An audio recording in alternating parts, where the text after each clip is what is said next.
What would you do if a 9-year-old girl in worn-out sneakers claimed she could heal your child? And she was right. It was cold that morning in Birmingham, Alabama.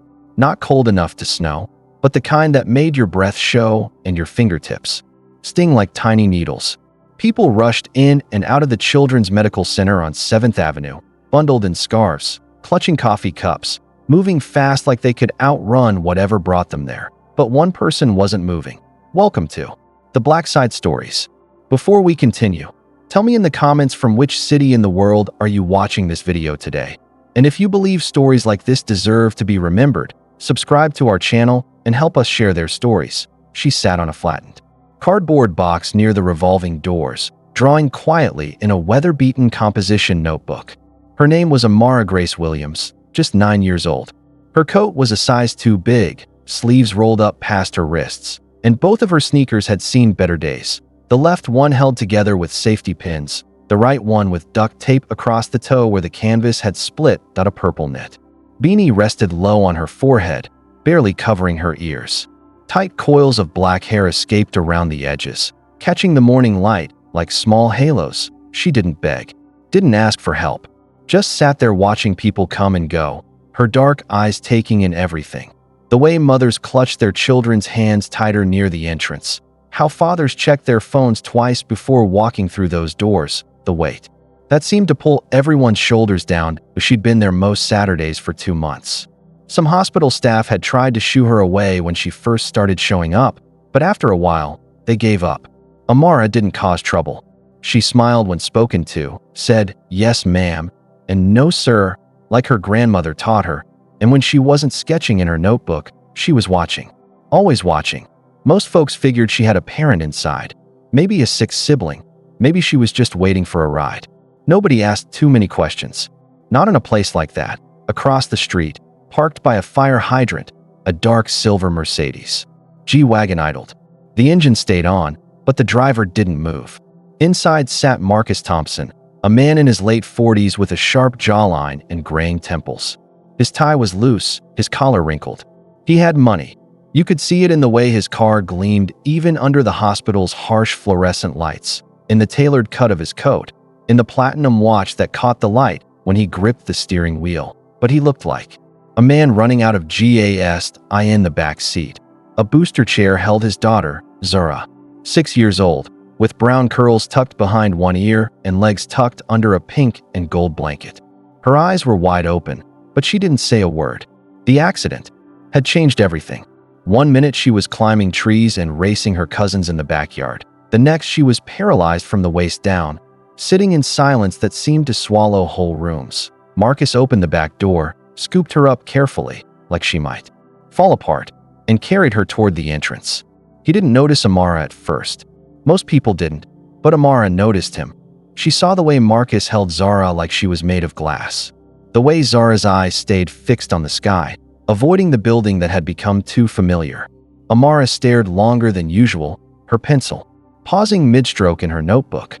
Then, just before they passed, she stood up and called out, "Sir, I can make your daughter walk again." Marcus stopped mid-step, not because he was offended or confused, but because of how the words were said. Not like a sales pitch, not like a joke, just soft, clear, and serious, like Amara believed it completely. Marcus turned, eyes narrowed. "What did you just say?" Amara didn't flinch. She stepped forward, tucking her notebook under her arm.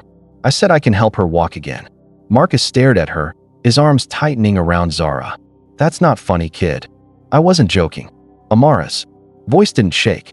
There was no smile, just that same quiet tone, a grown-up kind of stillness in a child's body. Marcus looked down at Amara's clothes, her safety pin sneaker, the cracked screen protector on the phone that hung from a lanyard around her neck. This had to be some weird coincidence. Maybe even a scam. He turned and walked inside without another word. But inside, he couldn't stop thinking about it. The way the girl said it, not with hope, not with doubt, but like it was a fact. Like she knew something he didn't. Something about that voice stayed stuck in Marcus's head, and it was going to keep pulling at him until he came back. Marcus tried to forget about the girl for the next few hours. He sat through Zara's appointments, nodding through updates from therapists, neurologists, and specialists, all of them using the same phrases they always did. Managing expectations, long road ahead. Miracles take time. He'd heard it all before, but Amara's words kept repeating in his mind like a stubborn song. I can make your daughter walk again. By. Early afternoon, Marcus and Zara stepped out of the building. The sun had broken through the clouds, but the cold was still sharp. He walked toward the car, cradling Zara as usual, when he noticed Amara again. Still there, same box, same notebook, except this time, she was looking right at Marcus. Like, she knew he'd come back. Marcus hesitated. He glanced at Zara, her head resting on his shoulder, eyes closed. Her body was light, too light for a kid her age. That he turned. You again, he muttered, walking over. Why would you say something like that? You think this is funny? Amara shook her head slowly. No, sir. You don't even know her. Marcus snapped, lowering Zara gently into her wheelchair. You don't know what she's been through. You don't know what we've been through. Amara didn't back down. I don't have to know her to help. Marcus straightened up. You're what, 9? 10? Almost 10. Exactly. You're a little girl sitting outside a hospital with safety pins holding your shoes together. What could you possibly know about helping someone like my daughter? Amara looked down, her fingers tracing the edge of her notebook. My grandmama used to help people walk again, she said quietly. She was a physical therapist. She taught me things, said the body. Remembers, even when it forgets for a while. Marcus stared at her, skepticism hardening in his chest. So what? You watched her do some stretches and now you think you're a doctor? I watched her help a woman walk after being in a chair for 3 years, Amara said, eyes lifting. She didn't have machines or nurses, just her hands, her patience and faith. Marcus opened his mouth to speak, then stopped. He glanced around. A nurse passed by, giving Amara a small wave. A janitor from the hospital nodded in the girl's direction. They all seemed to know her. I'm not giving you money, Marcus said. I didn't ask for money. Then what do you want? Amara took a deep breath and stepped forward. Just 1 hour. Let me show you. Marcus looked back at Zara, who had opened her eyes and was watching both of them quietly. He sighed, rubbing the bridge of his nose. I should walk away right now. Amara didn't move. I should call security, Marcus added. Still, the girl stayed silent. Marcus finally huffed. Fine. You want to waste your time, kid? Meet us at Riverside. Park tomorrow. Noon. Don't be late. Amara nodded once. I'll be there. Riverside Park was the kind of place most people passed by without a second glance. A cracked basketball court, a few swings with chains that squeaked, and a patch of grass that tried to be a soccer field. On Sundays, it was usually empty, especially around noon. But that day, Amara was already there, sitting on the bench closest to the big magnolia tree. She wore the same oversized jacket, but her notebook was tucked away. Instead, she had a small gym bag at her feet and a folded towel on the bench beside her. At T1207, Marcus's Mercedes pulled up. He didn't say anything at first, just got Zara out, set her gently in her wheelchair, and wheeled her over to where Amara sat. He didn't make eye contact, his arms crossed tight like he was already regretting being there. Amara stood up when they arrived. Hi again, she said politely. Marcus gave a stiff nod. Zara waved shyly. Amara smiled at her. Hi, Zara. Zara's eyes lit up a little. Hi. Marcus raised an eyebrow. How do you know her name? You said it yesterday, Amara replied. I remember things. Marcus didn't respond. He just gestured at the towel. So what now? Magic carpet ride. Amara ignored the jab. No, sir. Just the basics. She opened her bag and pulled out a pair of clean socks, a tennis ball, a small jar of cocoa butter, and a plastic container filled with what looked like warm rice wrapped in cloth. Marcus squinted. What is all that stuff? Things my grandmama used, Amara answered. The rice is for heat, helps loosen tight muscles. The ball is for pressure points. Marcus folded his arms again. Amara turned to Zara. If it's okay, can I work with your legs for a little while? Nothing will hurt, I promise. And if anything feels weird, just say stop, okay? Zara looked up at her dad. He sighed. You can try. Just be careful. Amara knelt down beside Zara's chair. She gently unwrapped the blanket from Zara's legs and placed the warm cloth rice pack over her thighs. Zara flinched slightly. Too hot? Amara asked. She shook her head. It feels good. Amara nodded and waited. After a few minutes, she began to gently move Zara's legs, not yanking, not forcing, just small rotations. Side to side, up and down. Marcus watched closely, ready to jump in if something went wrong. But nothing did. "You ever do this before?" he asked, suspicious. Amara didn't look up. "My grandmama used to take me to community centers after school. She helped veterans, folks who couldn't afford therapy. Said everybody deserves to feel whole again. I used to carry her bag." Marcus raised an eyebrow. "And she taught you this stuff?" "Yeah," said the body don't always need fancy, just attention. She tapped lightly on Zara's knee with her knuckle. "You feel that?" "No," Zara whispered. Amara nodded, unfazed. "That's okay. I'll keep asking." She kept talking to Zara while working, asking about her favorite colors, her favorite food, what shows she liked to watch. At first, Zara's answers were short, but then she started asking questions back. "Do you live around here?" "Kind of." "Do you go to school?" "I used to." "Why not anymore?" Amara hesitated. "My grandmama got sick. Then she passed. Been trying to figure things out since." Zara looked down. "I'm sorry." Amara gave her a small smile. "Thanks." Marcus's posture softened slightly, but he didn't speak. After about 30 minutes, Amara gently tapped Zara's ankle again. "You feel that?" Zara blinked. "A little. Like pressure." Amara looked up at Marcus. "That's good." Marcus squinted. "She sometimes says that during her regular sessions." "Yeah," Amara replied. "But those sessions are inside a room full of machines. Sometimes kids get scared of machines. They tighten up. But here," she gestured to the open park. "There's air, trees, feels different." Marcus didn't say anything, but he was definitely listening now. Amara helped Zara stretch both legs, then gave her some simple movements to try with her toes. Just wiggling. Zara tried. Nothing obvious happened, but she didn't look discouraged.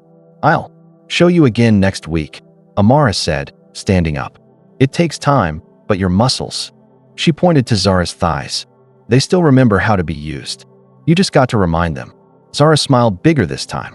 "Okay." Marcus cleared his throat. "We're not promising anything," he said quickly. Amara nodded. "I'm not either. I'm just trying." Marcus stared at her for a long second. Then without warning, he reached into his coat pocket, pulled out a folded bill, and held it out. Amara stepped back. "No, sir. I don't want your money." Marcus looked surprised. "Then why are you doing this?" Amara shrugged. "Because your daughter smiled." Marcus looked down at Zara. She was still smiling, but he didn't understand how a girl who had lost everything could give so much to a child she barely knew. The following Sunday was warmer, but Amara still wore her jacket, not because she needed it, but because it made her feel like her grandmama was close. She used to call it her helper's coat, said every good healer needed something that reminded them why they care.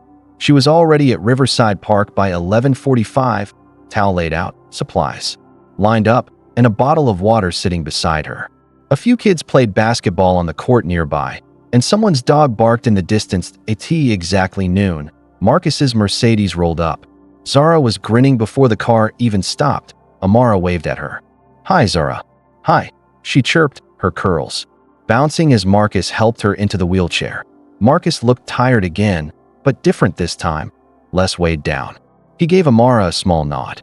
No words, but it was more than last week. Amara got to work. Same setup, same warm cloth pack, but this time something had shifted. Zara was trying now. "Can you press your heel into the ground?" Amara asked gently. Zara closed her eyes, concentrating. Nothing happened. "It's okay," Amara said. "Sometimes it takes your brain a while to find the right path. It's like trying to walk through a crowd. You just got to push through."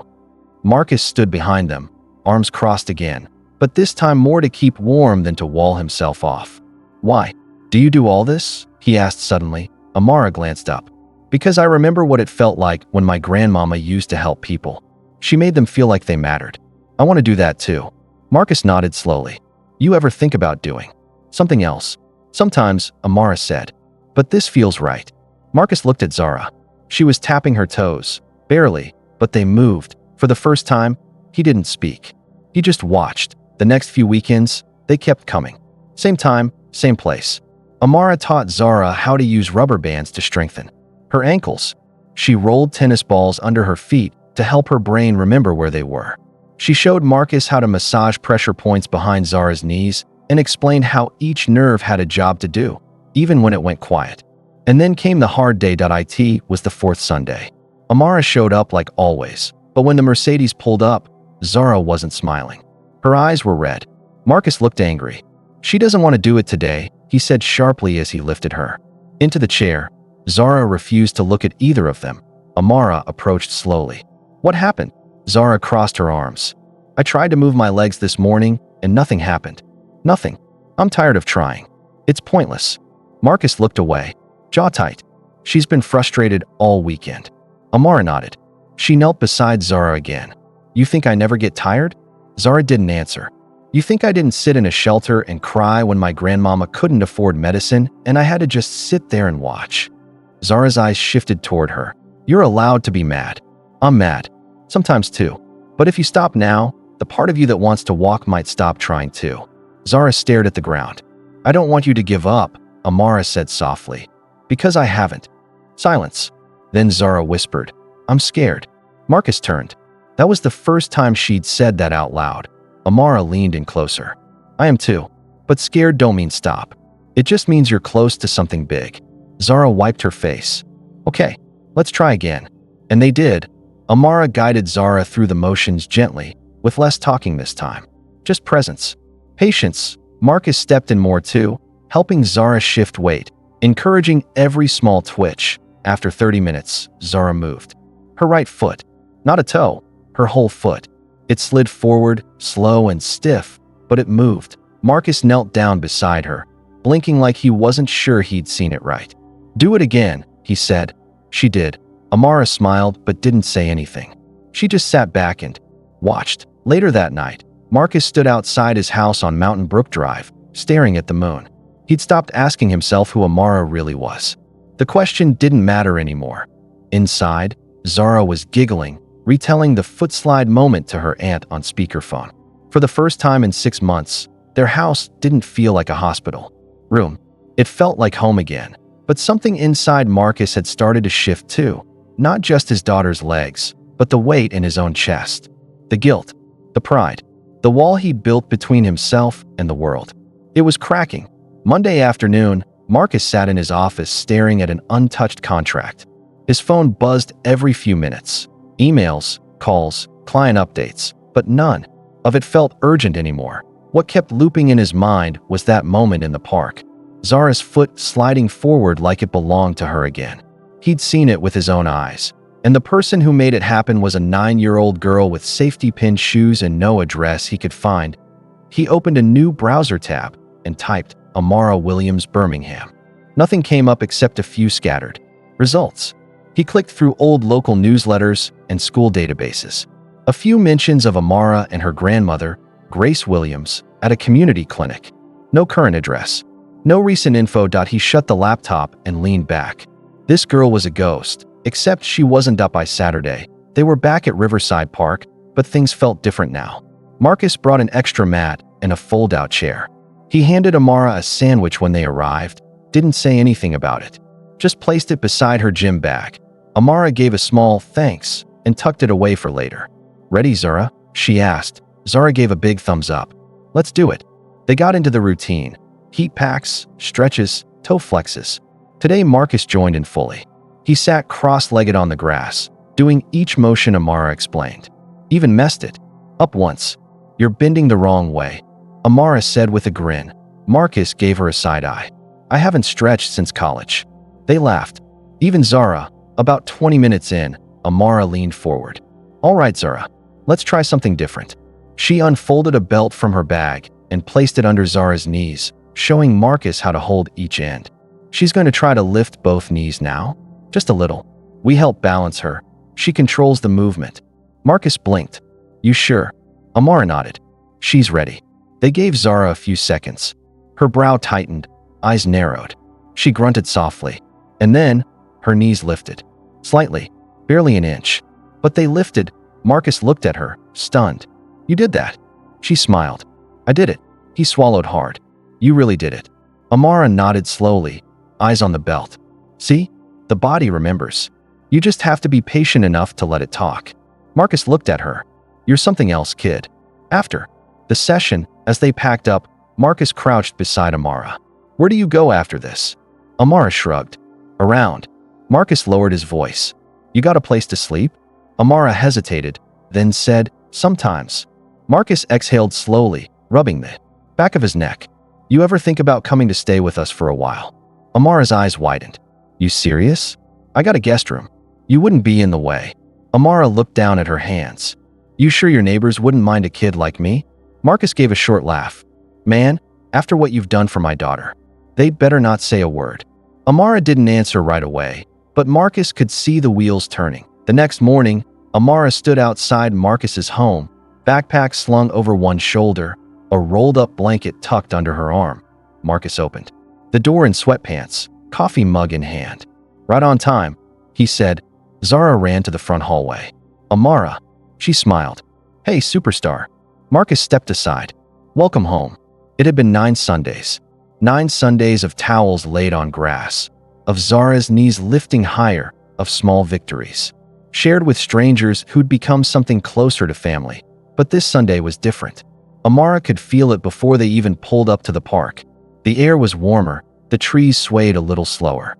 Even Zara was quieter in the back seat, focused, almost like she was preparing for something big. When they arrived, a small crowd had already formed. Nothing loud or flashy, just families setting up folding chairs, therapists kneeling in front of kids, parents with hopeful eyes. Right in the middle of it all was that same worn-out bench under the magnolia tree. Amara didn't say anything at first, just unpacked her bag, rolled out the towel, and gave Zara a look. You ready? Zara nodded. No smile, just that look again, serious, determined. Marcus wheeled her to the center of the mat. Amara knelt in front of her. Same as before, she said softly. We help you stand. You do the rest. Marcus moved behind Zara and placed his hands under her arms. Amara took her legs, guiding them gently into place. Okay, Amara whispered. On 3. Zara closed her eyes. 1, 2, 3. Marcus lifted. Amara steadied Zara's knees. And then, she stood. Her legs trembled, her arms shook, but she was up on her own 2 feet. The crowd fell silent. Some kids gasped. One mother clapped a hand over her mouth. Zara opened her eyes slowly and smiled. I'm standing. Amara blinked back something in her eyes. Yeah, you are. Marcus froze for a second, like he couldn't breathe. Then he let go. She stayed up, but he stepped back, shaking. She's doing it. Amara stepped back too. Just a little. She's been doing it. Zara took one shaky step, then another. And then, because she was 6 and brave and didn't know how to be afraid, she took a 3rd step, all on her own. Before falling into her father's arms, he caught her, laughing, crying, his hands trembling as he held her. You did it, he whispered. You really did it. Zara turned to Amara. You said I would. Amara gave her a small grin. I said we'd try. That afternoon, nobody left the park in a hurry. People stayed, talked, hugged. Some prayed. Amara sat back on the bench and watched it all. She didn't say much. She never did. Later that night, Marcus stood in the kitchen while Amara poured cereal in a bowl. You know you changed everything, he said. Amara didn't look up. Did I? Marcus walked over and placed a hand on the girl's shoulder. My daughter walked today, and not because of a hospital or a doctor or a miracle drug. She walked because a kid with nothing decided to show up, again and again, even when nobody asked her to. Amara nodded. That's what my grandmama would have done. Marcus's throat tightened. I wish she could have seen this. She did, Amara said softly. I think she sees everything. Marcus wiped his eyes. Amara, he said quietly, you're going to change a lot of lives. Amara looked up at him. I already am. There are people in this world who might not have fancy degrees, shiny resumes, or a perfect past, but they carry something far more valuable: heart, grit, and a reason to keep showing up. Sometimes the most broken people are the ones holding the tools to help others heal. But if this story moved you, don't just keep it to yourself, share it. And if you know a girl like Amara or a child like Zara, tell them this. You matter. You're needed. This has been the Black Side Stories. Until next time, remember, behind every great achievement is someone who stood watch, someone who believed, someone who preserved what matters when no one else was looking.